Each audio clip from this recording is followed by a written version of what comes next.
सच्चिदानन्दरूपाय विश्वोपत्यादिहेतवे तापत्रय विनाशाय श्रीकृष्णाय वयं नमः।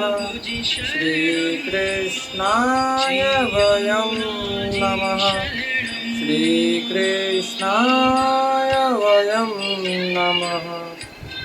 पुष्टिमार्गीय सर्वज्ञ करुणारसपूरितः श्रेष्ठफलप्रदाता च तस्मै श्रीगुरुवे नमः। तस्मै श्रीगुरुवे नमः। तस्मै श्रीगुरुवे नमः। जय श्री कृष्ण। राधे राधे प्रियजनों, दास का प्रणाम स्वीकार करें। सर्वप्रथम आपने हमारे चैनल को यदि सब्सक्राइब नहीं किया है तो सब्सक्राइब कर लीजिए, बेल आइकन बटन को दबा दीजिए, जिससे हम अब तक की जितनी भी एकादशी या जिसको हम 11 बोलते हैं उनके महात्मा का आपको वर्णन करके बताया करेंगे। तो आप हमारे चैनल को सब्सक्राइब कर लीजिए और बेल आइकन बटन को दबा दीजिए। हो सके इतना शेयर करिए और लाइक करिए। यदि ये दास आपको प्रिय लगे तो लाइक भी कर दीजिए। तो आज सबसे पहले पापा कुंशा एकादशी की मेरे प्रियजन जो ये सब सुन रहे हैं, आप सभी को अनेकों अनेक मंगलमय बधाई। शुरू करते हैं आज की पापा कुंशा एकादशी के बारे में कहानी। तो धर्मराज युधिष्ठिर ने भगवान कृष्ण से पूछा कि हे प्रभु, कृपा कर ये बताइए, अश्विनी मास के शुक्ल पक्ष की पापा कुंशा एकादशी का व्रत करने से क्या पुण्य प्राप्त होता है। देखिए, इस एकादशी के नाम में ही है पापा कुंशा। पाप कुंशा नाशः, पाप का नाश। इस एकादशी का व्रत करने से पापों का क्षय हो जाता है, यानी नाश हो जाता है। परंतु नाश भी उन्हीं पापों का होता है जो अज्ञानता के वश किया हो। जानबूझकर पाप किए वाले को पाप नहीं कहते, घोर अपराध जिनका दंड भोगना ही पड़ता है। आपको पता है कि सामने कुआं है, आप देख रहे हो और आप फिर भी उस कुएं में कूद रहे हो, तो आप ही अपराधी हो। अब आप ये बोलो कि हमें प्रभु बचाएगा, तो प्रभु ने आपको चक्षु दिए हैं उसे देखने के लिए, उनका उपयोग करो। उसी प्रकार सदुपयोग और दुरुपयोग के लिए आपको मस्तिष्क में बुद्धि प्रदान की गई है। जिस प्रकार आपके सन्मुख थाली में दो चीज रखी जाए, एक थाली में कूड़ा करकट और दूसरी थाली में पकवान, तो आप किस थाली को लेकर आरोगोगे?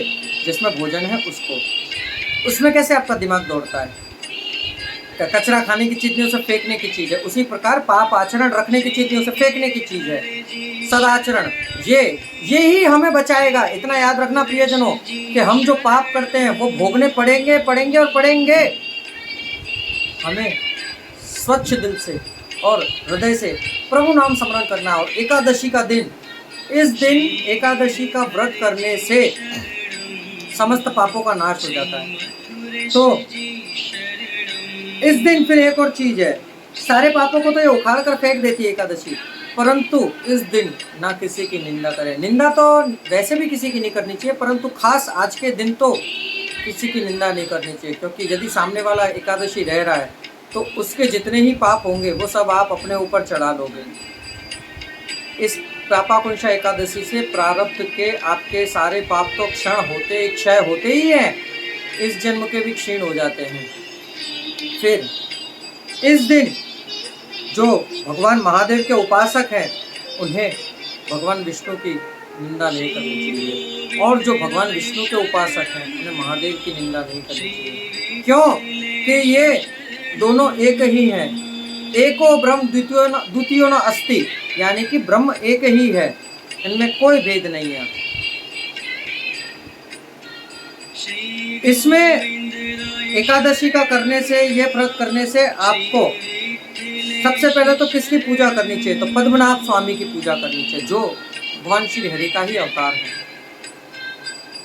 पद्मनाभ स्वामी स्वयं श्री हरि के ही अवतार हैं।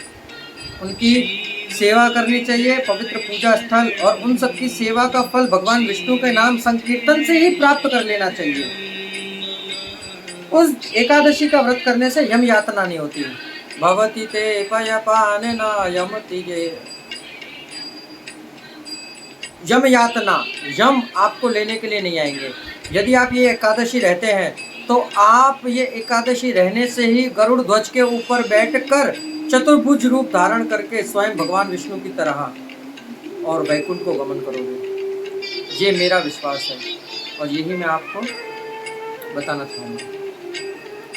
इस दिन ये एकादशी करने से लोग अपने जिस प्रकार मनुष्य पुरुष है तो वो अपने माता पिता उनकी 10 पीढ़ियों को तार देता है, और यदि स्त्री है तो वो अपने माता पिता यानी कि पियर पक्ष और ससुराल पक्ष के 10-10 पीढ़ियों को उद्धार हो सकता है इनसे, इस एकादशी को करने से। अश्विनी शुक्ल पक्ष के पापाकुंशा एकादशी का व्रत करने मात्र से ही मनुष्य सब पापों से छूटकर हरिलोक को प्राप्त कर लेता है। और इस दिन सोना, तिल, भूमि, गौ, अन्न, जल, जूते और छाते, इन चीज़ों का दान, छाता यानी कि छतरी, इन चीज़ों का दान करने का बहुत पुण्य प्राप्त होता है। संसार में जो भी लंबी आयु वाले वैभवशाली, कुलीन और स्वस्थ लोग दिखाई पड़ते हैं, उन्होंने पहले पुण्य किए होते हैं। पुण्य करने वाले लोगों की ही ऐसी स्थितियां होती हैं जो एकादशियां रहते हैं। इसलिए हम तो आपसे यही विनंती करेंगे कि आप सब साल की 24 एकादशी आती है, उन्हें आप रहिए और आनंद पूर्वक रहिए। क्यों कि पापाकुंशा एकादशी में भगवान विष्णु की ही पूजा होती है। और एक टाइम यदि आप नहीं रह सकते हो तो एक टाइम फलाहार करिए, बाकी रहिए। देखिए हम भी रहते हैं, हम कुछ नहीं लेते फलाहार, हम एक टाइम, और वो भी सूक्ष्म कि जिससे रात्रि को हमें निंदा आ जाए। हम दशमी के दिन दोपहर में भोजन लेते हैं, उसके बाद रात्रि में नहीं लेते। रात्रि में जल्दी विश्राम करते हैं और एकादशी वाले दिन सुबह जल्दी उठते हैं, अपने नित्य क्रम को करते हैं, संध्या जप पाठ करते हैं। उसके बाद पूरा दिन हमारा ऐसे निकलता है। और एकादशी के दिन यदि हमसे नहीं रहा जाता तो हम थोड़ा सा फलाहार रहते हैं, बाकी हम वो भी नहीं लेते। 12 के दिन दोपहर में प्रभु का राजभोग हो जाने के बाद हम लेते हैं। इसी प्रकार हम आपसे इतना तो नहीं कह सकते, परंतु आप जितना रह सको, जितना कम लो उतना बहुत अच्छा है आप ही के लिए। तो इस दास को अब आज्ञा दीजिए। इस महात्मा के बाद कल हम फिर आपसे नई कथा के साथ मुलाकात करेंगे। जय श्री कृष्ण, राधे राधे।